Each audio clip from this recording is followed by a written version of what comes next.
Hello and welcome to another episode of Better Than Yesterday. My name is Michael Jans van Rensburg, and as always I'm joined by my very good friend Daniel Hammond.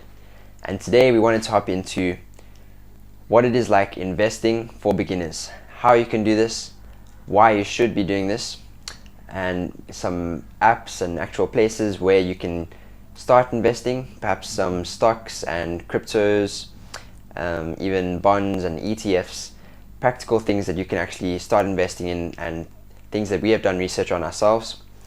And we're going to be hopping into all of this together.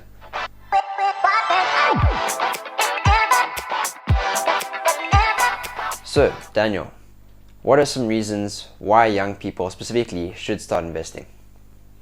Yeah, so I have to say that you and I will be speaking from experience, having done this for, I think this would be our fourth year that we've been on this journey of investing, having errors, trying it out.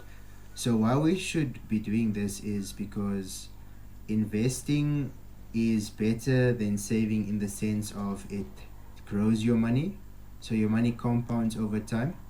And when you're saving, your money kind of just stagnates in your bank account. And then another thing is that when your money is in your savings pocket, it's so easy to, like you mentioned earlier, transfer your money and then spend it. So it's easily available and accessible to you there. But then when you're investing, it's quite a process to get your money out of that investment. And with some places, it can even penalize you if you want to withdraw your money without that investment being at a mature stage. So this could be any period from 3 months up to 12 months. It depends on how long you put your money in there. So I would say that's a benefit to investing versus saving.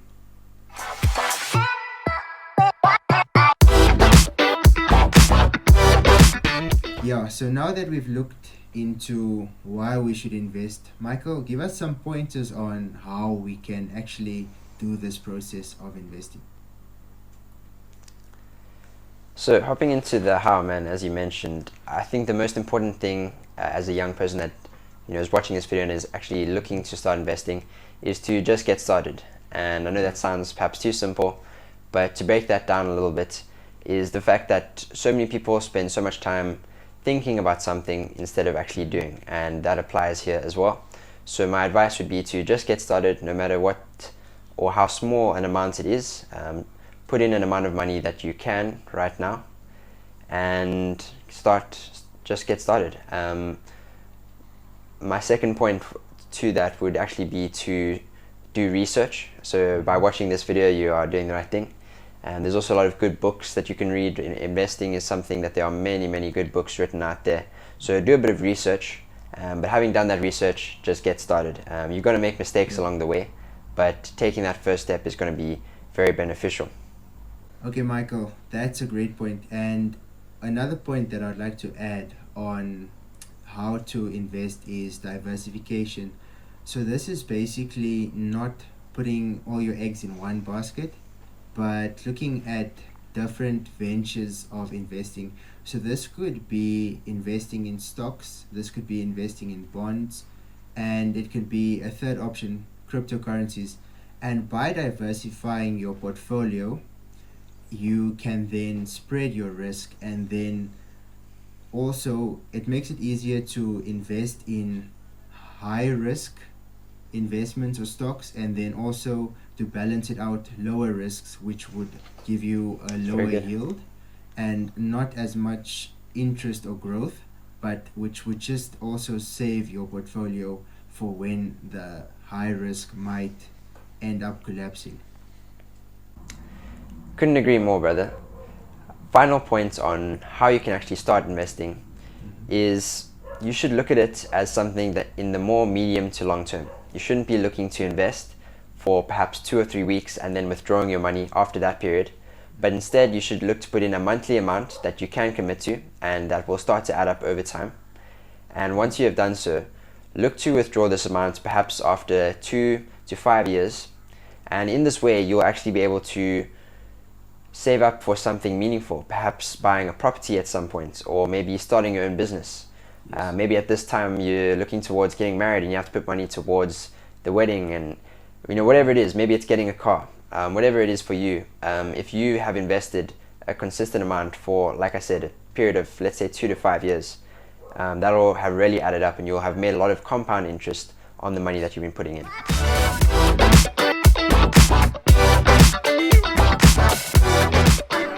So looking into where we can do these investments, there is various apps that we can use. And me staying in Namibia, I'll be looking at some applications to use here for investments. So examples would be EasyMarkets, Pepperstone, NordFX, EasyMarkets, AXI, and Altcoin Trader. So these are applications that you can use in doing various kinds of investments. Then looking at the Namibian Stock Exchange, this is where you can invest into bigger stocks, which is the top companies in Namibia, and even some companies that are South African are also listed on this Namibian Stock Exchange. And usually you'll need to go to a broker. So one broker that I can mention is Simony Storms. Then going into government bonds, this would be buying it through the Bank of Namibia, so the central bank in your country that governs all of the commercial banks. And as this is relevant for Namibia, there should be applications that you can use in your various countries.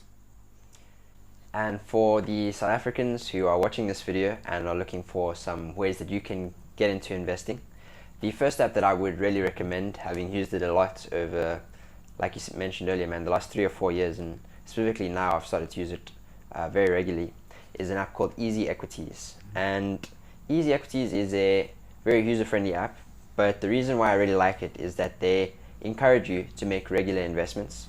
They've recently introduced something called the Thrive fee. So basically you can put money into EasyEquities very easily by almost any bank provider that you use. You can make a direct EFT and the money will come into your EasyEquities account within a few minutes, and then you can start investing into whatever it is that you would like to invest in.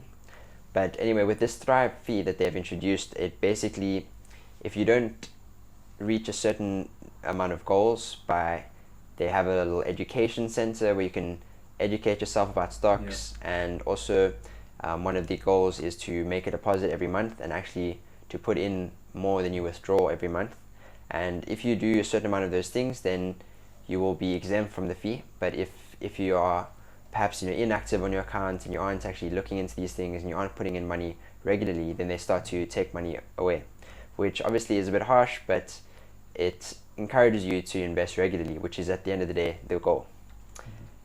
Some specific stocks that you might want to invest in on this app, actually, what I would say is the Invest Gold.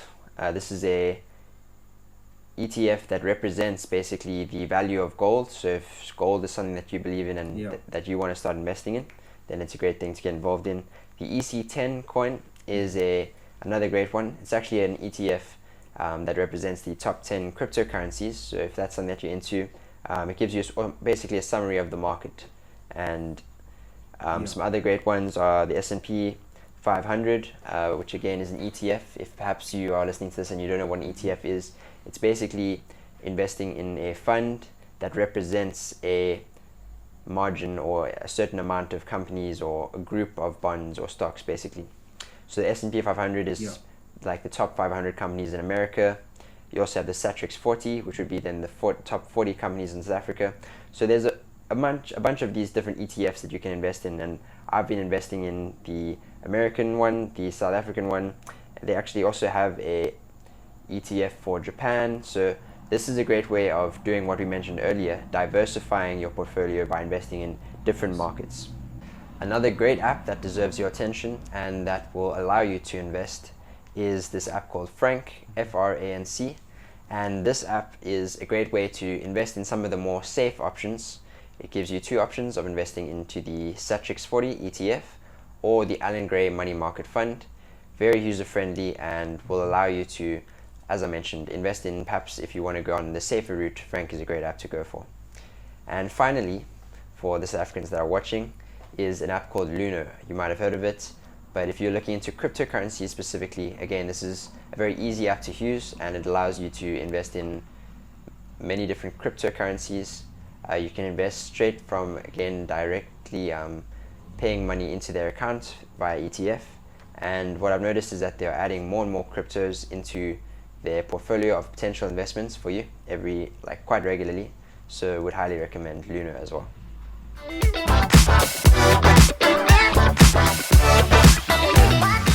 So the most important point of this video, or why you should actually be watching this video, is why we should be investing in 2024.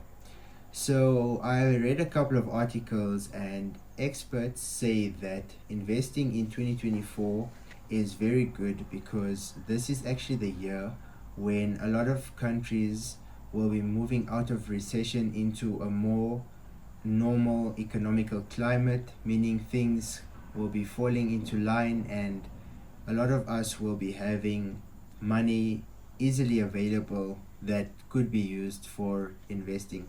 It's also looking up for investors just because of the high repo rates that is currently being utilized in different countries, making it a bit more difficult for lenders. So meaning that if you've already invested, your interest levels will be a lot higher, and then taking out loans currently will be more difficult. So banks will be more rewarding to people investing, since they want to encourage money coming into the bank itself, which they can then lend out to third-party users or us that want to also take loans from the bank. So that's an important point as to why investing in 2024. Then also looking at this year being elections, or it's leading up to elections in United States, South Africa, and here in Namibia, meaning that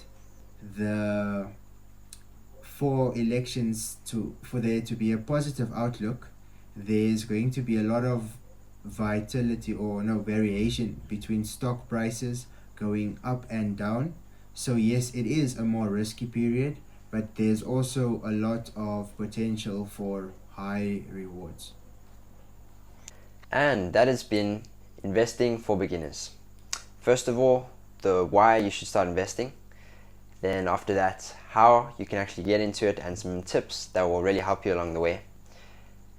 Then where you can start investing, specifically for those of us who are living in South Africa and Namibia, some practical applications that you can use, and actual stocks, bonds, cryptos that you can get investing in. And finally, why 2024 is actually our year and why we can make it our year to begin investing. So if you've made it this far in the video, I do hope that you've enjoyed. Please consider leaving a like on this video. Leave a comment telling us exactly what you thought and perhaps why you are interested in starting investing. And we would like to mention that, and also thank you guys, that some of our videos have been doing really well recently.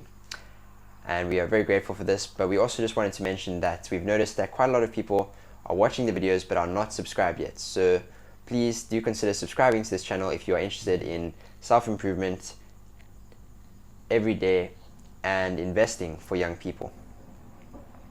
We'll be looking forward to seeing you in the next one. Yes. Much love from Better Than Yesterday.